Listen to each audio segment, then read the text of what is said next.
The Pacific Blue Continent Forum on the Militarized Experiences from Hawaii, the Marshall Islands, and Guam will feature speakers from both Hawaii and the Marshall Islands and Guam at the University of Guam Lecture Hall until 7:30 p.m. tonight, the 30th of November. But what is the Pacific Blue Continent? Hawaiian guest speaker Kyle Kejihiro explains. I think the Pacific has been treated as an American lake for so many years that Pacific peoples don't recognize each other across the distance. But in ancient times, the Pacific was a liquid continent.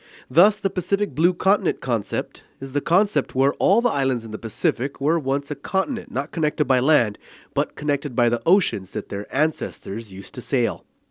So what is the purpose of this forum? Forum organizer Lisa Natividad explains. Well, we really hope to continue the dissecting and deeper understanding as a community of militarism and its impact of bases on surrounding communities. Oftentimes when we see and examine other communities' experiences, it helps us to recognize as well what's going on in ours. And so this gives us the opportunity to do that, focusing primarily on the Pacific. This is why they have invited people like former Rongelap Senator Abaka Jane Madison and Mr. Kajihiro to speak. Hawaii was one of the first areas affected by this kind of military buildup, before the U.S. Acquired the colonies in Guam and the Philippines, right?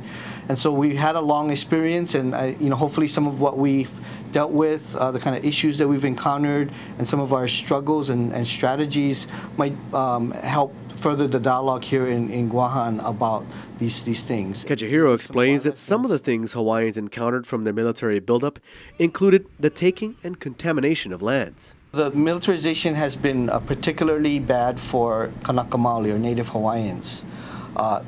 Sacred landscapes have been bombed to smithereens or are fenced off, and so people do not have access to their ancestral lands. Lands have been taken. Sovereignty has been taken from our islands.